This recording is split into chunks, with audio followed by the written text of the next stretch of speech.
कुमार, स्वागत है आपका रेनेशा आईएएस में। चलिए, जो पृथ्वी की आंतरिक संरचना के नोट्स मैंने दिए हैं आप लोगों को, और एक महाद्वीपीय सिद्धांत जो है CDT continental drift theory of Wegener, वो दोनों के कुछ कंफ्यूजिंग पार्ट पर आज हम लोग चर्चा कर लेते हैं। यहाँ पर ये हमारा पहले से ही प्लान था कि इसमें कुछ सेक्शन पर हम लोग थोड़ा सा चर्चा करेंगे। तो पहले हम लोग चर्चा कर लेते हैं महाद्वीपीय जो विस्थापन सिद्धांत है वेगनर का, उस पर चर्चा कर लेते हैं। तो देखिए, यहाँ पर जो सबसे मेन चीज़ है ये समझिए, इससे पहले जस्ट पहले टेलर का एक सिद्धांत आया था। उनका कहना था कि पृथ्वी जो है संकुचित हो रहा है ना, अलग अलग सेक्शन में था। ये सारा जो है मिलने के बाद जो है कुछ पर्वतों का निर्माण होता है, क्योंकि जब दो स्थलखंड आपस में टकराते हैं तो बीच में जो मटेरियल होता है ना, सिंपल सा एक सिस्टम है। दो स्थलखंड, बीच में सागर है। जब ये दोनों करीब आएंगे है ना, तो इस सागर का जो मटेरियल्स है वो धीरे धीरे चिपके सामने आएगा, दबाव दोनों ओर से पड़ेगा तो पर्वत वगैरह निर्माण होगा, है ना। तो संकुचन के सिद्धांत को पहली बार अपोज करने वाले भूगोलवेता थे वेगनर। उन्होंने अपना सिद्धांत काफ़ी सोच समझ कर दिया था 1912 में, लेकिन 1914 से युद्ध भड़क उठा था, प्रथम विश्व युद्ध भड़क उठा था, जो 1919 तक चला। उसके बाद ही दुनिया के सामने, विश्व के सामने उनका सिद्धांत जो है आ पाया। तो इस सिद्धांत का उनका जो पर्पस था वो परिणाम से पूरी तरह से अलग था। जो परिणाम आप देखते हैं वेगनर ने क्या क्या किया नहीं किया, वो पूरी तरह से उससे अलग था, क्योंकि उन्होंने देखा था, या अन्य भूगोलवेता ने भी, कि जो चट्टानों में साक्ष्य मिलते हैं पृथ्वी में, जो अलग अलग स्थान पर है ना, जो स्थल भाग हैं, आपको जैसा कि पता है नॉर्थ पोल यहाँ पर होता है, साउथ पोल यहाँ पर होता है। तो ये चट्टानों में उन्होंने देखा था कि कभी बर्फ टाइप का जो है कुछ साक्ष्य मिल रहा, तो कभी जो है इक्वेटर टाइप का, यानी कि गर्मी टाइप। सिंपल अगर भाषा में बात किया जाए तो कभी ऐसा फील होता था कि यह चट्टान जो है ध्रुव के पास रहा है, तो कभी ऐसा फील होता था कि यह चट्टान जो है कर्क रेखा के पास, कभी विषुवत रेखा के पास, है ना। तो ये कंफ्यूज थे कि आखिर ऐसा क्यों होता है, कहीं ऐसा तो नहीं, क्योंकि पृथ्वी का अगर आपका आगे जो आने वाला है ये 0 डिग्री है, एक कर्क रेखा है, ये जो है मकर रेखा है, यहाँ पर पोल है, ये पोल है। क्लियर? तो ये तो फिक्स है ना।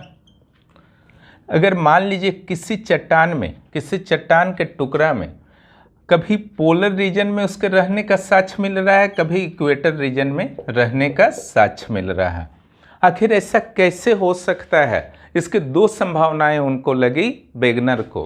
पहला उनको संभावना लगता है कि हो सकता है पोलर रीजन कभी यहाँ आ गया हो, कभी यहाँ आ गया हो, कभी यहाँ आ गया हो। ये पोलर रीजन भी जस्ट पीछे उसी तरीके से चेंजिंग हुआ होगा।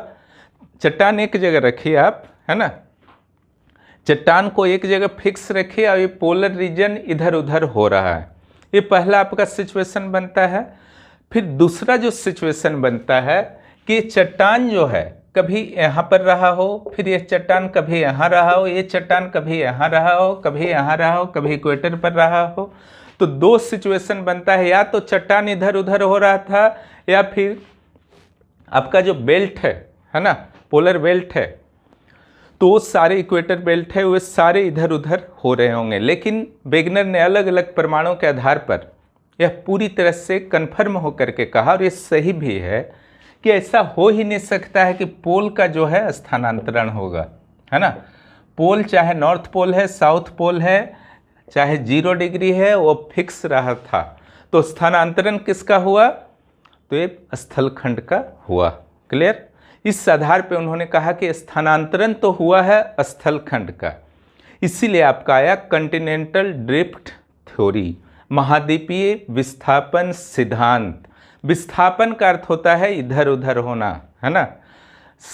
रिलेटिव जो सिचुएशन है वो बदलना। तो ये क्लियर हो चुका था, क्योंकि ये बेल्ट का तो इम्पॉसिबल है कि डिस्प्लेसमेंट हुआ होगा, ये आप सिंपल भी सोचिएगा तो ये आपको फील होगा। एक चीज क्लियर हो गया। अगला जो आगे जब ये बढ़ते हैं तो बहुत चीज़ों इनको फिर मन में मचलने लगता है कि चलो ये भी क्लियर कर देते हैं, पहाड़ कैसे बना, पर्वत कैसे बना, महासागर कैसे बना, उत्तर अमेरिका कैसे बना, दक्षिण अमेरिका कैसे बना, अंटार्कटिका, ग्रीनलैंड वगैरह कैसे बना, हर चीज़ को चलो क्लियर ही कर देते हैं, है ना। जो मूड किया बोलते गए, आलोचना के भी पात्र बने। लेकिन कहा जाता है ना कि आप गलत कीजिए या सही कीजिए, अगर आप प्रयास कर रहे हैं तो बेकार नहीं जाता है। और वास्तव में बिगनर का आज आप क्यों स्टडी कर रहे हैं जेपीएससी में, कुछ तो महत्व है, तब ना जेपीएससी ने, आईएएस ने, सभी आयोगों ने इसको डाला है। टेलर को क्यों नहीं डाला, है ना। टेलर का भी योगदान है, उनका योगदान को भी से भी इनकार नहीं किया जा सकता है। लेकिन क्योंकि यह आधार बना जो आपका लगभग करेक्ट है प्लेट टेक्टोनिक थ्योरी का, उसी का ये आधार बना। इन्होंने एक लाइन तो बोल दिया है, संकुचन नहीं बल्कि विस्थापन होता है ना। तो ये कहते हैं, काल आपने याद कर लिया है, कार्बोनिफेरस काल 35 करोड़ से 27 करोड़ साल पूर्व की घटना है ना। प्लेट टेक्टोनिक में इसके पीछे भी हम लोग जाएंगे, है ना, इससे पीछे का भी वो क्लियर करता है। क्लियर नहीं कर पाते हैं, ये आलोचना में आपको लिखना है, बेगनर क्लियर नहीं कर पाते हैं कि आखिर कार्बोनिफेरस काल में जब एक सुपर ओशियन था और एक सुपर कॉन्टिनेंट था, है ना, तो इससे पहले क्या था, क्या ऐसे ही रहा था? सुपर कॉन्टिनेंट चीरकाल से, कैम्ब्रियन काल से सही चला आ रहा है, इस चीज़ को क्लियर ही नहीं कर पाया। लेकिन प्लेट टेक्टोनिक इस चीज़ को पूरी तरह से क्लियर कर देता है कि ये कार्बोनिफेरस काल से पहले आखिर क्या क्या हुआ था, उस पर बाद में चर्चा करेंगे।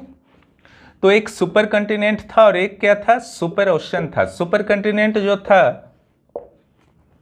उसके बारे में एक कार्बोनिफेरस काल की बात आती है, उसके बारे में एक क्लियर करते हैं वेगनर को डब्लू आप समझेंगे कि ऊपर वाले ये जो सुपर कॉन्टिनेंट है इसको पैंजिया इन्होंने कहा, और सुपर ओशियन जो है इसको इन्होंने कहा पैंथालासा। ठीक है, पैंजिया एंड पैंथालासा, इसको अभी ले रहे हैं हम लोग, ये पैंजिया है। क्लियर, पैंजिया को इन्होंने बताया कि कार्बोनिफेरस काल तक यह क्या था, पैंजिया के रूप में ही था, ये बीच वाला है। ये ऊपर वाले भाग को इन्होंने कहा लॉरेंसिया और नीचे वाले को कहा गोंडवाना। क्लियर, ऊपर लॉरेंसिया, नीचे गोंडवाना। क्लियर, इन्होंने कहा कि ये जो लॉरेंसिया और गोंडवाना है ये अलग अलग पार्ट में कब हुआ, कार्बोनिफेरस काल में ही यह बढ़ चुका था। यहाँ से आपका क्या बनता है, जिनको मैप का स्टडी पता है, मैप थोड़ा भी देखे हैं, नॉर्थ अमेरिका हुआ, ग्रीनलैंड हुआ, यूरेशिया, यूरोप एंड एशिया, है ना। साउथ की अगर बात किया जाए, साउथ अमेरिका हुआ, अफ्रीका हुआ, इंडिया हुआ, अफ्रीका के साइड में जो दिखता है आपको मेडागास्कर, इंडिया हुआ, ऑस्ट्रेलिया हुआ, यही सब ना बना, यही सब टूट टूट करके बना, ऊपर वाला टूट टूट के बना। तो यहाँ तक तो उन्होंने बहुत सिंपली क्लियर कर दिया। अब उनसे प्रश्न पूछा गया, आखिर आप ऐसा कह कैसे सकते हैं, कैसा ही हुआ था? तब उन्होंने अपने सिद्धांत के पक्ष में कई प्रमाण दिए। ठीक है, कई ऐसे भी प्रमाण थे जो उस समय के विद्वानों को हैरत में डाल दिया, है ना। जो सबसे इंपॉर्टेंट प्रमाण था जिग्सॉ फिटिंग, है ना। अफ्रीका का आप पार्ट देखेंगे और यहाँ पर अगर आप देखते हैं नॉर्थ अमेरिका का पार्ट, साउथ अमेरिका का, ठीक है, यहाँ फॉकलैंड है, यहाँ मेडागास्कर है, क्लियर। इसको अगर आप कल्पना कीजिए, अगर इसको सेट किया जाए तो यहाँ पर सेट हो जाता है। ऐसा फील होता है कि दोनों को अच्छी तरह से काट करके निकाला गया है ना। ये सबसे बड़ा इनका प्रमाण था। और अगर अमेरिका की बात की जाए, नॉर्थ अमेरिका की,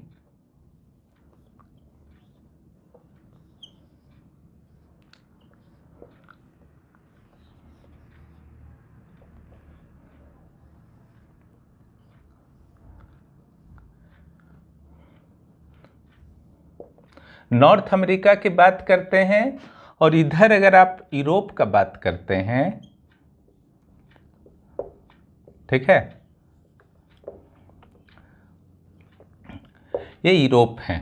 ये भी लगभग फील होता है, ये वाला जो स्कैंडिनेविया का सेक्शन है, लेब्राडोर की खाड़ी है, ये जा करके यहाँ पर लगता है सेट हो जाएगा। तो सिर्फ नीचे वाले का नहीं बताया इन्होंने, है ना, ऊपर वाले का भी इस चीज़ को उन्होंने क्लियर करने का प्रयास किया कि कटिंग हुआ है, यानी कि वहाँ से टूट हुआ है, इसलिए जो है हम मान सकते हैं कि स्थल खंडों का विस्थापन टूटने के बाद हुआ था, क्लियर। ये पहला था। दूसरा ये कहते हैं कि सिर्फ टूटने का प्रमाण ही मैं नहीं दे रहा हूं, यह भी बता रहा हूं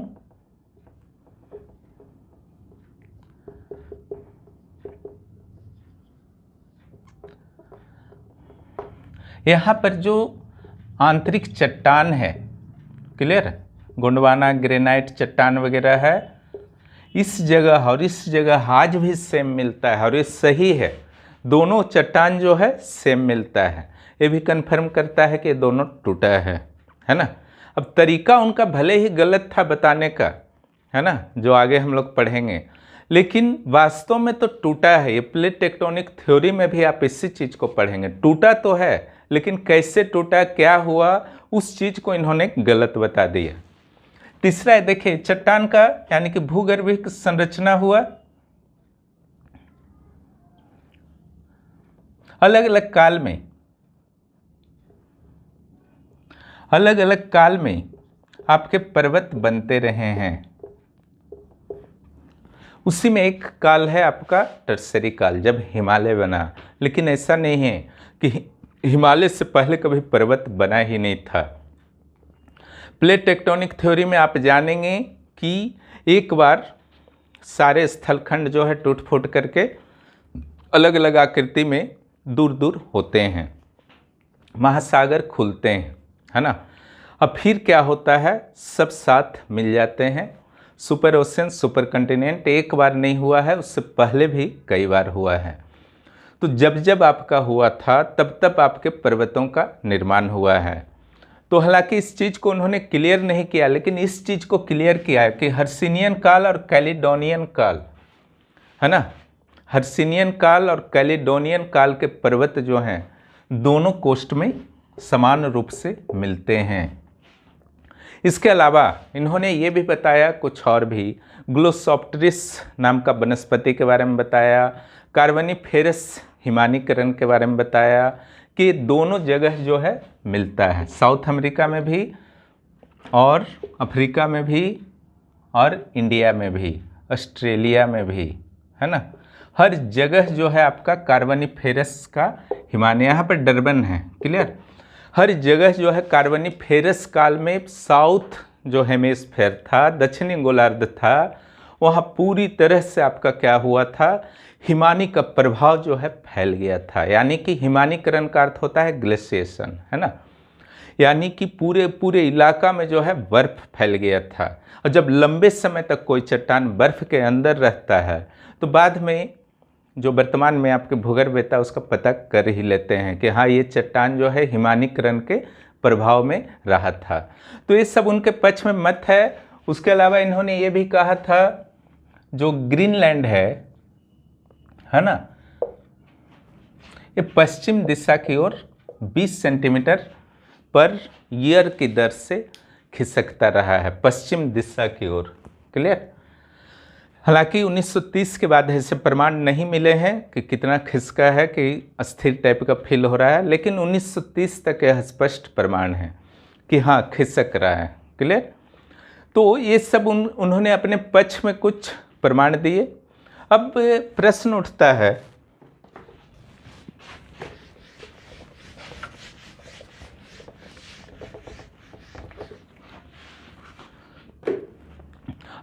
उठता है कि आखिर कौन सा ऐसा फोर्स था जिसने इस तरीके से जो विशाल विशाल स्थलखंड हैं उनको ट्रांसफ़र किया, डिस्प्लेस्ड किया, है ना। तो उस संदर्भ में उन्होंने दो टाइप का फोर्स बताया। ठीक है। पहला फोर्स जो था इन्होंने बताया ग्रेविटेशनल फोर्स, गुरुत्वीय बल। दूसरा फोर्स जो बताया, ठीक है, वाइनेंसी फोर्स, इट मीन्स उत्प्लावन बल। उत्प्लावन बल का अर्थ होता है जो जैसे बाल्टी आप कुएं में डालते हैं तो कैसे ऊपर लगता है, उठ रहा है ना, जब तक पानी उसमें भरा हुआ नहीं रहता है। पानी भरता है तो अंदर चला जाता है, लेकिन जब तक पानी नहीं भरा हुआ है वो इतने आसानी से अंदर नहीं जाता। आखिर कौन सा फोर्स होता है जो उसको रोकता है ना, उसी को कहा जाता है उत्प्लावन बल। क्लियर। तो ये दो बल के आधार पर इन्होंने बताया। और दूसरा जो था टाइडल फोर्स, ज्वारीय बल, इसका क्या योगदान था? विषुवत की ओर ले जा रहे थे स्थलखंड को, विषुवत रेखा 0 डिग्री। इसका योगदान था वेस्ट की ओर ले जाना, इस साइड, है ना।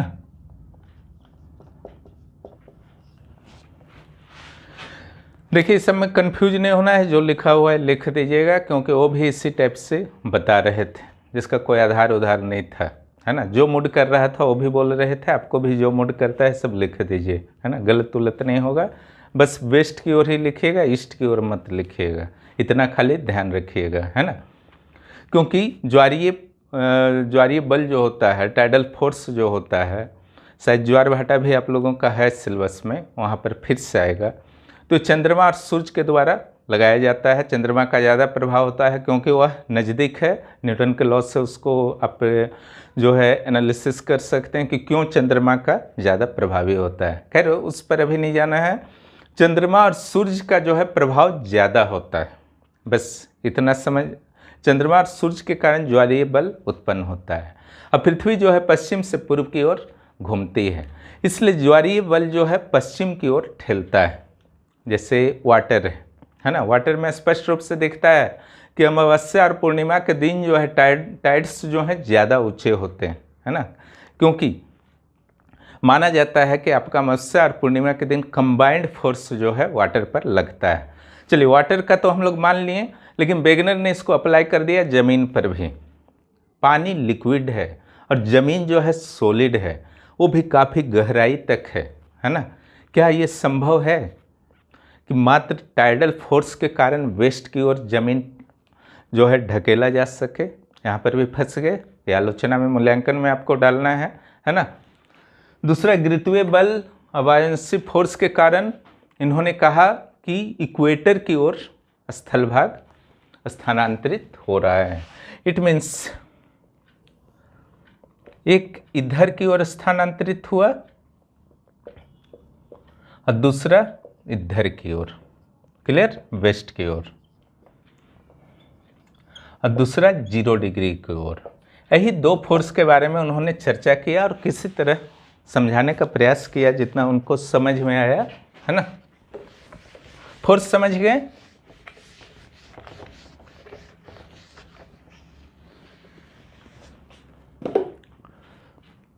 इन्होंने शुरू में कह दिया, सिद्धांत के शुरू में ही कहा, सियाल सीमा निफे, है ना। एडवर्ड स्वेस वाला आपने आंतरिक संरचना में पढ़ा, सियाल सीमा निफे, है ना। सबसे अंदर क्या होता है? Nife, nickel iron silica and manganese, silica and aluminium crust में। क्लियर। तो इन्होंने कहा जो ये सियाल का पार्ट है, ऊपरी पार्ट जो है वो जमीन के रूप में उन्होंने ले लिया, स्थलखंड के रूप में ले लिया, और सीमा को पिघला हुआ क्षेत्र के रूप में ले लिया। इन्होंने कहा कि सियाल जो है सीमा पर आराम से तैर रहा है ना, जैसे तैरता है कैसे आपका जहाज वगैरह पानी के ऊपर, उसी तरीके से सियाल जो है सीमा के ऊपर तैर रहा है। उसका आधार क्या दिया कि ऊपर वाला का घनत्व कम होता है और नीचे का घनत्व ज़्यादा होता है, पहला। दूसरा, नीचे लिक्विड है, ऊपर ठोस है। सिंपली सोचिएगा तो बहुत अच्छा लगेगा सोचने में, है ना, कि हाँ तैर रहा होगा, उससे आराम से इधर उधर अपना जा रहा होगा, है ना।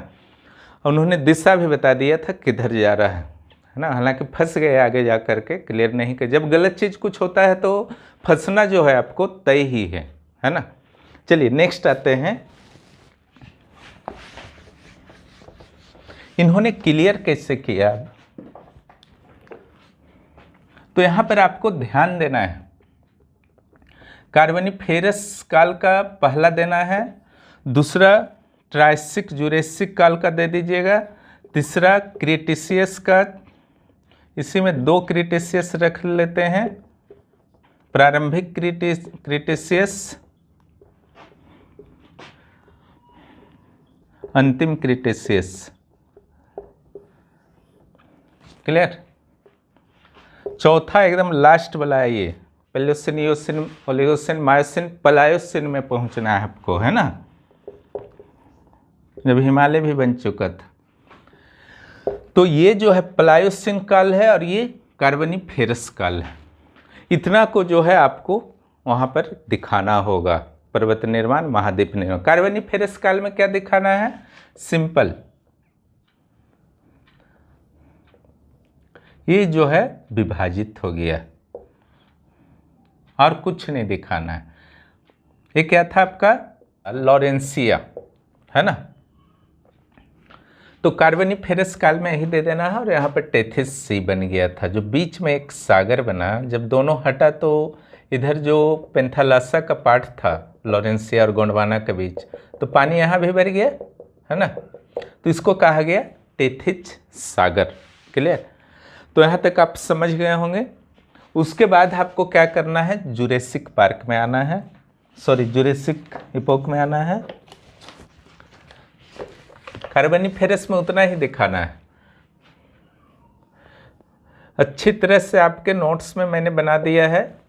तो जुरेसिक में क्या होता है, ये जो गोंडवाना लैंड था, यहाँ से ये जो अफ्रीका का सेक्शन था और ये जो अमेरिका का सेक्शन है ना, ये दोनों टच था, ये अलग नहीं हुआ था। बस इतना ही जान लीजिए। आपका इंडिया जो है, ऑस्ट्रेलिया जो है, ये पूरी तरह से अलग हो गया था। क्लियर। मेडागास्कर भी अलग हो गया था। तो ये सब अलग हो गया था, ये सब पश्चिम की ओर जा रहा था, है ना। लेकिन ये दोनों अलग नहीं हुआ है जुरेसिक में, और यहाँ की स्थिति लगभग सेम बनी रही। यहाँ कोई डिफरेंस नहीं हुआ जुरेसिक काल में। क्लियर। जुरेसिक में बस इतना ही लिखना है कि साउथ में क्या क्या चेंजेस आए, और अफ्रीका और साउथ अमेरिका जो है अलग नहीं हुआ। नेक्स्ट, प्रारंभिक क्रीटेशियस, है ना। इसमें क्या होता है, इधर से जो है आपका नॉर्थ अमेरिका, क्लियर, ये नॉर्थ अमेरिका है, और इधर जो है आपका यूरोप है ना, और इधर जो आपका है साउथ अमेरिका है। साउथ अमेरिका है, और इधर जो आपका है अफ्रीका है। ये जो है अलग हो जाता है। इंडिया ऑस्ट्रेलिया तो अपना है ही, है ना, उसको दिखाना ही है। इंडिया ऑस्ट्रेलिया मेडागास्कर, ये जो है अलग हो जाता है। लेकिन यहाँ जो ग्रीनलैंड है आप देखते हैं, ग्रीनलैंड ये जुड़ा हुआ है ना। तो जुरैसिक क्रिटेशियस का प्रारंभिक काल में ये दिखाना। अब क्या होता है, जब आप ये दिखाते हैं तो यहाँ पर क्लियर आपका हो गया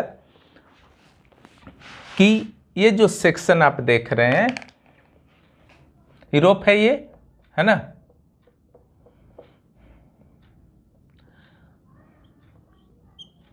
ये यूरोप है, क्लियर। नीचे तो अफ्रीका यहाँ दिखाई ही दिया गया है। यहाँ पर देखिए क्या हो रहा, वाटर यहाँ पर है, क्लियर। इधर भी वाटर है, भूमध्य सागर जो टेथिस सागर का वाटर यहाँ पर भी है। तो ये जो है ये अटलांटिक ओशन का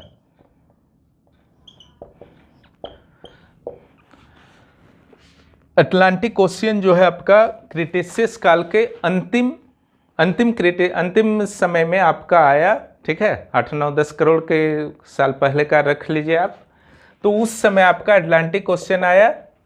अब जब प्रारंभिक का बात हो रहा था ना, प्रारंभिक समय में आया। उसके बाद जब अंतिम समय आता है तब क्या होता है, कुछ नहीं करना है, ग्रीनलैंड को केवल जो है अलग दिखा देना है और ये थोड़ा सा और वेस्ट की ओर चला गया। तो अटलांटिक महासागर जो है उसका विस्तार हुआ, है ना। कब हुआ, आपका क्रिटेशियस काल का अंतिम समय में अटलांटिक का विस्तार होता है, क्योंकि ये और पीछे जाते हैं, वेस्ट की ओर जाते हैं। क्लियर हो रहा है ना। अब एस आकार क्यों बना, तो एस आकार इसलिए बना क्योंकि यह स्पीड जा रहा था, ये स्लो जा रहा था, और कुछ नहीं लिखना है। तो ये जो पूरी तरह से सिचुएशन आपका इस तरीके से चल रहा था, चेंजिंग आ रहा था स्थलों के आपका डिस्प्लेसमेंट के कारण, वो अभी जो आप पृथ्वी का नक्शा देखते हैं अर्थ का, ये प्लायोसीन है ना। प्लायोसीन काल में जो जस्ट बिफोर प्लीस्टोसीन है ना, 10 लाख साल पहले से थोड़ा सा और पहले, तो प्लायोसीन काल में पूरा अर्थ ने क्या किया, जो वर्तमान स्वरूप है लगभग उसको प्राप्त कर लिया था, है ना। तो उसको आप सिंपल जो है आप टान सकते हैं, कोई दिक्कत नहीं है।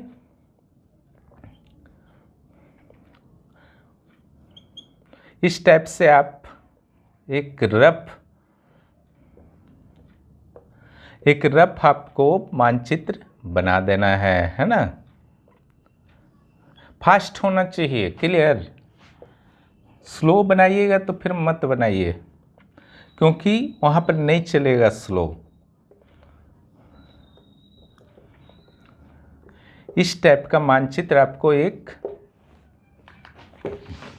बना देना है कि प्लायोसीन काल का सिचुएशन है ना। यहाँ से इसको लीजिए, इंडिया है ना, हिमालय सेक्शन हो गया, श्रीलंका बना दीजिए, मेडागास्कर, फॉकलैंड बना दीजिए, यहाँ से जावा वगैरह ले लीजिए, ब्रुनई सेक्शन ले लीजिए, और इसी के नीचे जो है आपको ऑस्ट्रेलिया ले लेना है, न्यूजीलैंड को दिखा दीजिए, तस्मानिया को दिखा सकते हैं, है ना। और यहाँ से यूरोप जो आपको लेना है, यहाँ से इटली को दिखा देना है। यहाँ ध्यान बस रखिएगा, ये वाला जो सेक्शन है, रेड सी का सेक्शन है, यहाँ से आपको इस टाइप का लेना है जो स्कैंडिनेविया को प्रकट करेगा। भारत के ठीक ऊपर ओब नदी की खाड़ी है, ठीक है। और ये जो सेक्शन है, मलाया प्रायद्वीप इसको बोलते हैं, मलाया कंटिनेंट, सब कंटिनेंट बोलते हैं। यहाँ पर जो आपका होगा सबसे ऊंचा होगा, क्लियर। यहाँ सबसे ऊंचा होगा, इंडिया के ऊपर ओब की खाड़ी होगी, अफ्रीका के ऊपर स्कैंडिनेविया होगा, ग्रीनलैंड यहाँ पर होगा, यहाँ पर बफिन द्वीप को भी आप दिखा सकते हैं। उसके बाद लगभग सीधा जाएगा और कोरिया प्रायद्वीप को दिखा दीजिए, हैनान प्रांत को दिखा दीजिए चाइना का, यहाँ कोरिया हो गया तो यहाँ जापान को दिखा दीजिए, इस जगह थोड़ा सा फिलीपींस को दिखा दीजिए, है ना। ताइवान को भी आप दिखा सकते हैं, क्लियर। तो इस ढंग से एक आप सिंपल स्केच बना सकते हैं। आप ब्लैक सी को दिखा दीजिए। तो इस तरीके से आप जो है एक सिंपल स्केच बनाकर अगर फास्ट सकना होगा, है ना, बाकी लोगों से आगे जाना है तो थोड़ा तो प्रयास करना होगा कुछ विशेष टाइप का ना। तो ये आपका सिचुएशन था। इसके बाद क्या होता है, तो यहाँ पर क्लियर हो गया कि अटलांटिक बन गया, हिंद महासागर, यहाँ अंटार्कटिका भी अलग हुआ था, है ना, इसी गोंडवाना से। यहाँ पर हिंद महासागर बन गया और जो टेथिस सागर का बचा हुआ पार्ट था मेडिटेरियन सी बन गया, और जो आपका पेंथालासा सी था, सुपर ओशन जो था, तो चूँकि अतिक्रमण होता जा रहा था वेस्ट की ओर और इक्वेटर की ओर, तो जो बचा खुचा पार्ट था वो पैसिफिक ओशियन बना, है ना, और जो ऊपर बच गया वो क्या बना, आर्कटिक ओशियन बना। तो इस तरीके से सारे ओशन कॉन्टिनेंट का तो उनका काम खत्म हो गया समझाने का। अब समझाना शुरू करते हैं। उनके दिमाग में आया क्यों ना अब चलो पर्वत को भी समझा देते हैं कि कैसे बना, वो भी हम कर सकते हैं। तब वो समझाने लगते हैं कि ये जो यूरेशिया का भूमि था, है ना, और ये जो इंडिया अफ्रीका का भूमि है, इंडिया है, इंडियन सब कॉन्टिनेंट है, और ये अफ्रीका है। क्लियर। अब यहाँ पर देखिए थोड़ा ध्यान से, आज आप जानते हैं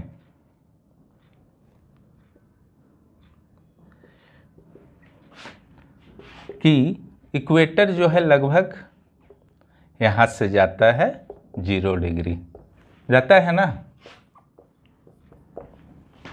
इक्वेटर जहाँ मैंने दिखाया वहाँ से जाता है, लेकिन चूंकि वो कहते हैं कि ध्रुव का स्थिति जो है चेंजिंग होता रहा है, उस टाइप का चेंजिंग नहीं, ध्रुव तो ही है ना, लेकिन जो उसके नीचे का स्थल है वो चेंजिंग होता रहा है। कभी उसके ध्रुव के नीचे कोई और जगह था, ध्रुव के नीचे कभी और कुछ जगह था। क्लियर। तब यहाँ पर उस समय वो बताते हैं ट्रायसिक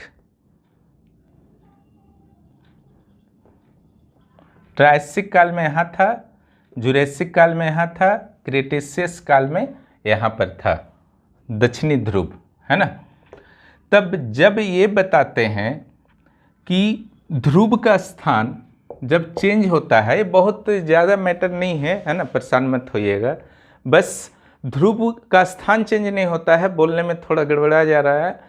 ध्रुव के नीचे का जो जमीन है, तो वो अलग अलग समय में अलग अलग जमीन जो है वो ध्रुव के नीचे रहा था। तो उस समय जब वो अध्ययन कर रहे थे कि टर्सरी हिमालय वगैरह कैसे बना, है ना, आल्प्स कैसे बना, तो उस समय जो उन्होंने बताया कि टर्सरी काल में ध्रुव जो है इसके पास था। क्लियर। डरबन के पास था साउथ ध्रुव, और इक्वेटर जो है, ध्यान से देखिएगा, यहाँ से क्रॉस करता था। अगर सिर्फ आप टर्सरी काल का इक्वेटर को भी दिखा देते हैं तो काफ़ी है, नहीं भी दिक्कत आ रहा तो मत दिखाइए। तो उनका कहना था कि टर्सरी काल में जो इक्वेटर है वो इस स्थान से गुजरता था। ध्यान दीजिए इसको। क्लियर। और उन्होंने क्या कहा था, फोर्स वाले में ध्यान दीजिए कि इक्वेटर की ओर जमीन आ रहे हैं ग्रेविटेशनल फोर्स के कारण और उत्प्लावन बल के कारण। किधर आ रहे हैं, सारे जमीन भूखंड इक्वेटर की ओर, और दूसरा केस था वेस्ट की ओर। क्लियर। दूसरा केस था वेस्ट की ओर। तब जब इक्वेटर यहाँ पर था, यहाँ नहीं था इक्वेटर उस समय, है ना, ट्रायसिक काल में कहाँ पर था, यहाँ था। तो इधर का जमीन भी यहाँ आ रहा था और इधर का जमीन भी यहाँ आ रहा था, इसीलिए यहाँ पर बना हिमालय और यहाँ पर बना आल्प्स। क्योंकि उनके बीच में उनका कहना था टेथिस सागर था, जो शुरू से आपने देखा। टेथिस सागर में जो उसको भूसन्नति जियोसिंक्लाइन कहते हैं, तो भूसन्नति जो होता है कम गहरा सागर होता है, छिछला सागर होता है, पतला सागर होता है। दोनों ओर से जब भूखंड का दबाव पड़ने लगा तो भूसन्नति जो था वो उसके जो अवसाद थे, सेडिमेंट्स उसके अंदर जो बैठे हुए थे, वो धीरे धीरे क्या हुए, चिपकने लगे और फोल्डेड माउंटेन के रूप में चेंजिंग हो गए। इसलिए यहाँ पर हिमालय बना और आल्प्स बना। क्यों बना? बस सिंपल है कि ज़्यादा कुछ दिमाग नहीं लगाना है ना। ट्रायसिक काल में इक्वेटर यहाँ से जाता था, पहला। दूसरा, इक्वेटर की ओर ग्रेविटेशनल फोर्स और उत्प्लावन बल के कारण स्थल खंडों का प्रवाह हो रहा था। दोनों आपस में आ रहे थे, बीच में टेथिस सागर का अवसाद था, वही उठ करके जो है फोल्डेड माउंटेन बना और कुछ नहीं। क्लियर? बाकी जो 3 मैंने दो दिखाया उसको मत दिखाइएगा, सिर्फ इसको दिखा लीजिएगा, काफ़ी है। दूसरा, अब इनके समस्या था। रॉकीज पर्वत यहाँ पर है, एंडीज पर्वत यहाँ पर है, पैसिफिक कोस्ट के सहारे फैला हुआ है एंडीज पर्वत, और ये रॉकी पर्वत हैं। तब अब ये कैसे बना? काहे कि यहाँ पर तो इक्वेटर नहीं था, इससे इक्वेटर तो यहाँ था, तो उसको इक्वेटर के सहारे तो समझा दिए। अब इसको कैसे समझाएंगे, रॉकी और एंडीज को?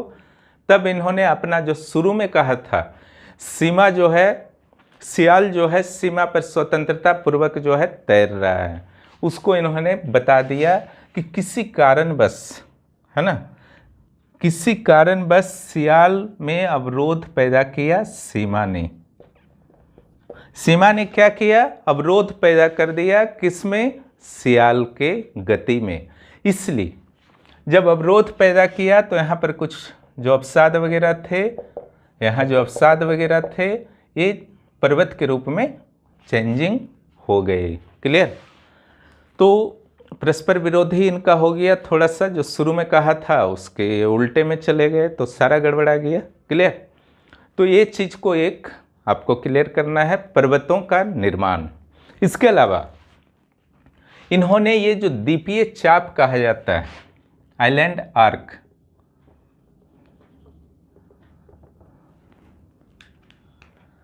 इसको क्या कहा जाता है? Island arc. सब देखिएगा इस टाइप का है द्वीप्स। इसका निर्माण कैसे हुआ? उनको लगा चलो ये भी समझा देते हैं। साखलिन द्वीप वहाँ पर है, जापान है, ताइवान है, फिलीपींस है, सबको उन्होंने बताया कि जब वेस्ट की ओर सारे जा रहे थे, क्लियर, जब वेस्ट की ओर सारे जा रहे थे तो कुछ स्थलखंड लॉब्स के रूप में, छोटे छोटे टुकड़े के रूप में छूट गए, क्योंकि उनका गति जो था किसी कारणवश स्लो हो गया था। वही आइलैंड्स के रूप में आपके सामने आए, है ना। तो ये भी क्लियर कर दिया, आइलैंड भी कैसे बना, महासागर कैसे बना, कंटिनेंट कैसे बना, है ना। ध्रुवों का स्थानांतरण नहीं हुआ है, दिमाग में रखिएगा, उसके नीचे का स्थान का स्थानांतरण हुआ है।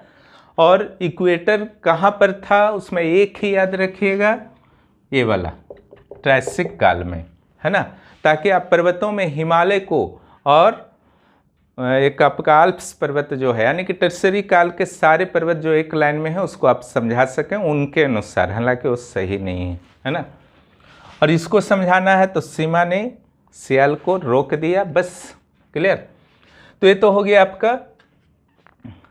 इसके बाद कार्बोनिफेरस हिमानीकरण को भी उन्होंने समझाने का प्रयास किया। क्लियर? तो यहाँ पर उन्होंने कहा कि जो अफ्रीका का डरबन शहर है, तो कार्बोनिफेरस काल में उसी जगह जो है, लगभग कार्बोनिफेरस काल में इस जगह जैसे है ना, इसी जगह दिखा दीजिएगा। कार्बोनिफेरस काल में डरबन शहर के पास जो है कार्बोनिफेरस काल में, यानी कि दक्षिणी ध्रुव था। मैंने इसको बोलने का ये तरीका बेहतर नहीं होगा, बेहतर होगा कि ये जो पूरा देख रहे हैं ना आप, ये नीचे था, है ना। ये डरबन शहर का ये पूरा गोंडवाना लैंड जो था नीचे था, फिर विश्वत की ओर बढ़ा, इसलिए ऊपर अभी दिख रहा है। ये नीचे था और इसके साथ ये भी सटा हुआ था साउथ अमेरिका, इसके साथ मेडागास्कर सटा हुआ था, इंडिया सटा हुआ था, आपका ऑस्ट्रेलिया सटा हुआ था, है ना। सारा सटा हुआ था, एक साथ था नीचे, इस टाइप का था सारा। यहाँ पर डरबन था दक्षिणी ध्रुव में। तो चूंकि कार्बोनिफेरस काल में उस पूरे क्षेत्र में, चूंकि वहाँ दक्षिणी ध्रुव था, साउथ पोल था, तो वहाँ पर क्या रहेगा, बर्फ रहेगा।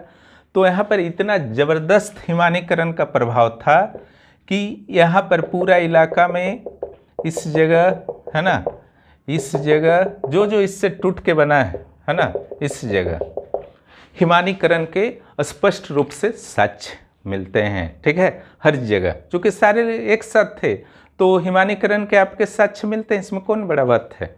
तो उस चीज़ को उन्होंने स्पष्ट रूप से अपने तर्क में भी शुरू में दिया था, फिर अलग से समझाया भी। तो आप हर चीज़ को समझ चुके हैं, उसके बाद भी कुछ कन्फ्यूजन बचता है तो आप ज़रूर बताएंगे। लेकिन इसका मूल्यांकन सेक्शन में कुछ पॉइंट्स को आपको वही सब लिखना है। पहले उन्होंने कहा था कि सीमा जो है रोकता है, नहीं रोकता है, सियाल जो है एकदम आपका फ्रेशली जो है तैरता है आराम से।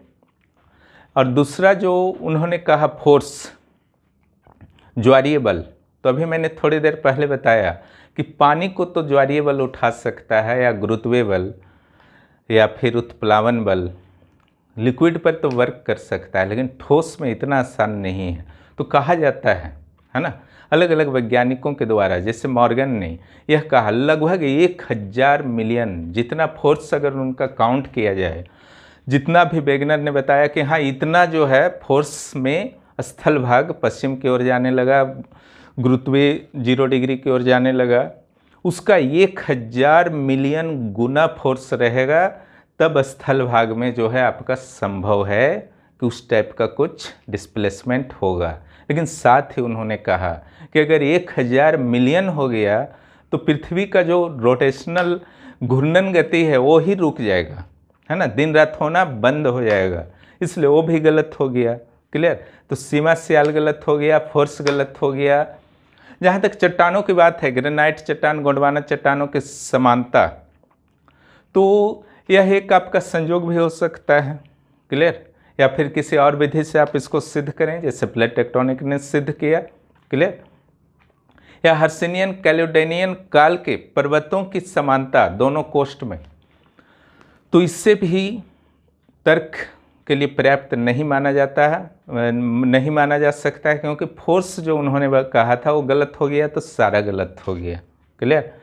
तो ये सब मूल्यांकन करना है। मूल्यांकन में लास्ट में ये भी लिख देना है ना, कि आलोचना के बावजूद इसमें कोई दो मत नहीं है कि जो टेलर ने संकुचन सिद्धांत दिया था तो उस संकल्पना को पूरी तरह से इन्होंने अस्वीकृत कर दिया और आगे का एक रास्ता तैयार किया। ये पूरी तरह से क्लियर कर दिया कि संकुचन से नहीं, वर्तमान जो पृथ्वी का हम नक्शा देखते हैं, स्वरूप देखते हैं, वो पूरी तरह से स्थल खंडों के विस्थापन के कारण हुआ है। यह भी उन्होंने क्लियर किया कि कोई ना कोई एक ऐसा लेयर है जमीन के अंदर, है ना, जिसका सहारा लेकर के ऊपरी स्थल खंड जो हैं स्लिप करते हैं, ठीक है, विस्थापित होते हैं। ये सब तो क्लियर किया ना, और यही आधार बना आपके आने वाले प्लेट टेक्टोनिक थ्योरी का, जिस पर आज तक कोई विवाद नहीं है, जो उसे कोई भी गलत सिद्ध नहीं कर पाया है। तो असफल कैसा? क्लियर। कुछ ना कुछ तो उन्होंने रास्ता दे दिया, एक बहुत ही अच्छा रास्ता दे दिया जो प्लेट टेक्टोनिक का आधार बना। तो मूल्यांकन में आलोचना के साथ इसको भी आपको जरूर जोड़ना है। यह टॉपिक इसी तरीके से समाप्त होता है। कोई भी कन्फ्यूजन हो आप कमेंट बॉक्स में कमेंट कीजिए, आप लोग ग्रुप में मैसेज कर सकते हैं, है ना। जो भी इस चैनल पर नए हैं चैनल को सब्सक्राइब कीजिए, और जेपीएससी मेंस के लिए जो पेड ग्रुप ज्वाइन करना चाहते हैं 9661163344 पर मैसेज कर सकते हैं। इसके अलावा 11th जेपीएससी और जेएसएससी सीजीएल की ऑनलाइन क्लासेस, टेस्ट इत्यादि जारी हैं, वहाँ भी आप ज्वाइन कर सकते हैं। इसी नंबर पर मैसेज करें। वीडियो देखने के लिए बहुत बहुत धन्यवाद।